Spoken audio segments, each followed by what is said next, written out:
اور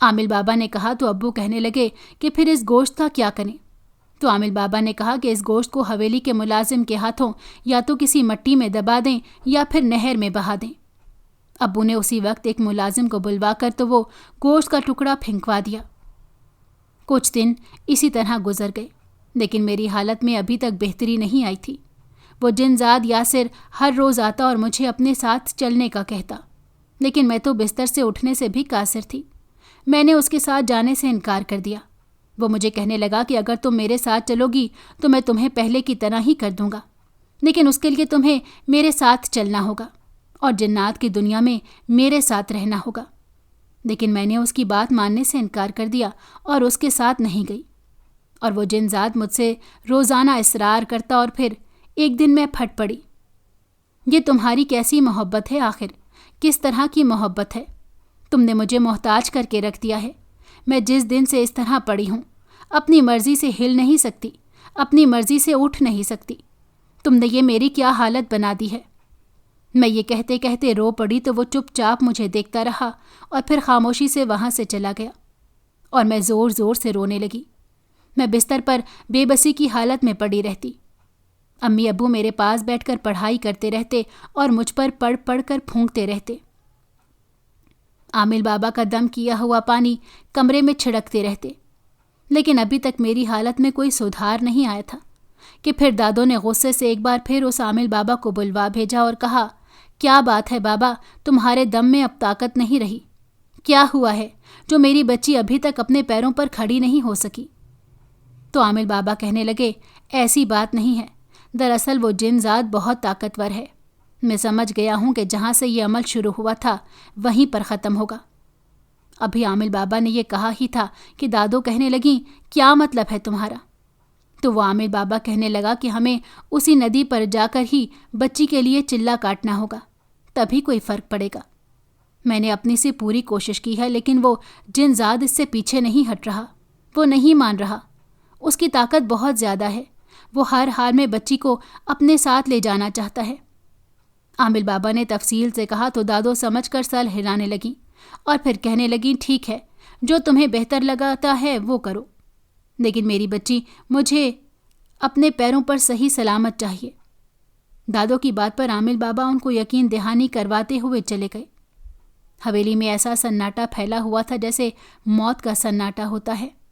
یہاں پر سب اپنی اپنی جگہ سوچ میں گم تھے۔ جہاں خوشیوں کے میلے ہوتے تھے وہاں پر اب ایک اور خلش نے جنم لے لیا تھا۔ گھر بھر میں میری حالت کو لے کر بہت پریشانی تھی۔ چچا چچی، ان کے بچے، میرے بہن بھائی سب بہت پریشان تھے اور میرے لیے دعائیں کر رہے تھے، لیکن میری حالت ابھی تک ٹھیک نہیں ہوئی تھی۔ نہ جانے اس ندی کا کیا قصہ تھا جو میں اتنا بیمار ہو گئی کہ اپنے پیروں پر کھڑے ہونے سے بھی گئی۔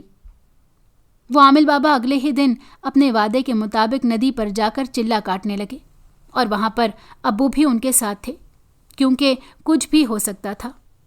عامل بابا نے میرے لیے چلہ کاٹا اور وہاں پر اس جنزاد یاسر کو بھی حاضر کیا۔ یاسر نے میرا پیچھا چھوڑنے سے منع کر دیا، لیکن عامل بابا نے اس کو اپنی پڑھائی کے دم پر قابو میں کیا اور کہا کہ اگر تم چاہتے ہو کہ میں تمہیں قید نہ کروں تو تم بچی سے پیچھے ہٹ جاؤ اور کسی اور جگہ چلے جاؤ، اس ندی کو بھی چھوڑ دو۔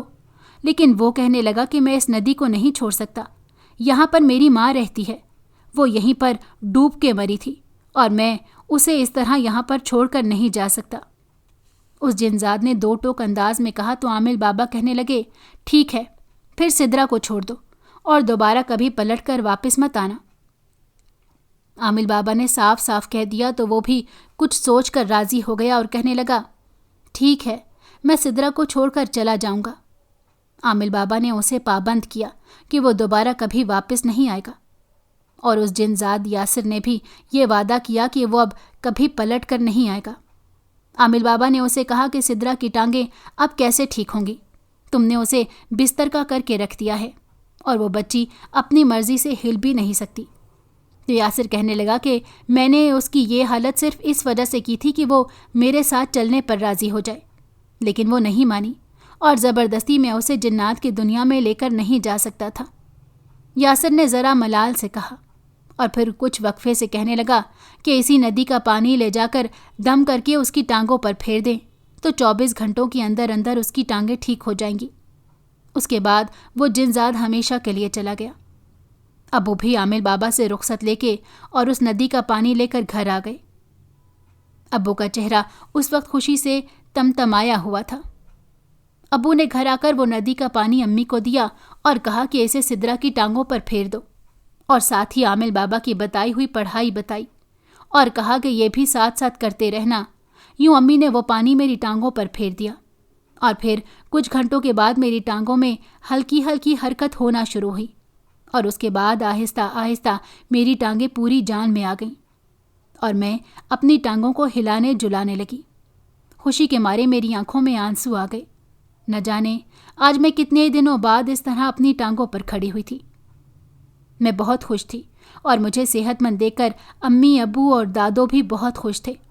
دادو نے میرا صدقہ اتارا اور پورے گاؤں میں میری صحت یابی کے حوالے سے مٹھائی تقسیم کی گئی۔ اتنے دنوں بعد اپنے پیروں پر کھڑے ہو کر میں بہت خوش تھی اور پوری حویلی میں اڑتی پھر رہی تھی۔ امی، ابو اور دادو بھی مجھے اپنے پیروں پر کھڑے دیکھ کر بہت خوش ہو رہے تھے۔ اس کے بعد دادو نے رات کے کھانے کے بعد ہم سب کو اکٹھا کیا اور کہا، میں نے جس مقصد کے لیے تم لوگوں کو بلوایا تھا وہ مقصد تو بیچ میں ہی رہ گیا۔ سدرا کی بیماری نے میرے ہاتھ پیر پھلا دیے تھے۔ ایسا کبھی نہیں ہوا کہ میری بچی یا میرے گھر کے افراد کے ساتھ اس طرح کا کوئی معاملہ ہو، اس لیے میں ان دنوں بہت ٹینشن میں تھی۔ لیکن اب سدرا کو صحت مند دیکھ کر میں بالکل ٹھیک ہوں اور چاہتی ہوں کہ جس مقصد کے لیے تم لوگوں کو بلوایا ہے وہ تم دونوں کو بتا دیا جائے۔ ابو، امی، چاچو اور ہم سب دادو کی طرف دیکھ رہے تھے اور چپ کر کے ان کو سن رہے تھے۔ دادو نے پھر کہنا شروع کیا، منظور حسین، جیسا کہ تو نے اپنی مرضی سے نکاح کیا اور بھاگ کر شادی کر لی، لیکن مجھے تب بھی تیری اس پسند پر کوئی اعتراض نہیں تھا، بس تیرے مرحوم باپ کو اعتراض تھا اور وہ چاہتے تھے کہ ہماری بہو ہمارے قبیلے کا ہی خون ہو، لیکن تیری پسند اسی میں تھی، اسی لیے تو اسی کو لے کر آیا ہے۔ تو بے شک اتنے عرصے تک ہم سے دور رہا ہے اور کٹ کے رہا، لیکن پھر بھی اس گھر کی جائیداد میں تیرا حصہ ہے اور میں تجھے اسے محروم نہیں رکھ سکتی۔ میں نے اسی لیے تجھے بلایا تھا کہ اپنے جیتے جی تم دونوں بھائیوں میں یہ جائیداد برابر تقسیم کر جاؤں، اور اس کے علاوہ میں نے ایک اور فیصلہ بھی کیا ہے۔ دادو نے ابھی اتنا ہی کہا اور پھر وقفہ لیا تو سب دادو کی طرف دیکھ رہے تھے کہ آج کیا بات ہے جو دادو یہ سب چھیڑے بیٹھی ہیں۔ میرے ابو ایک دم اٹھ کر اپنی امی کے قدموں میں گر گئے اور کہنے لگے، اماں جان مجھے معاف کر دیں، میں نے آپ کی گستاخی کی تھی، لیکن آپ یقین کریں میرا انتخاب غلط نہیں تھا۔ میں آپ لوگوں سے الگ رہنے کی خواہش میں ضرور مبتلا تھا، لیکن ویسے میں اپنی زندگی میں خوش اور مطمئن تھا۔ مجھے آپ کی جائیداد اور دولت میں سے کچھ نہیں چاہیے، مجھے صرف آپ کی معافی اور محبت چاہیے، بس۔ اس کے علاوہ میری اور کوئی ڈیمانڈ نہیں ہے۔ میرے بچوں کو آپ کی محبت مل گئی، آپ نے جیتے جی ان کو اپنا لیا، اس سے بڑھ کر میرے لیے اور خوش بختی کیا ہو سکتی ہے۔ اب وہ دادو کے قدموں میں بیٹھے کہہ رہے تھے تو دادو نے ان کے سر پر ہاتھ رکھا اور کہا، میں جانتی ہوں منظور حسین، تو کبھی بھی میرا گستاخ نہیں رہا، اسی لیے میں نے تجھے خط لکھا تھا۔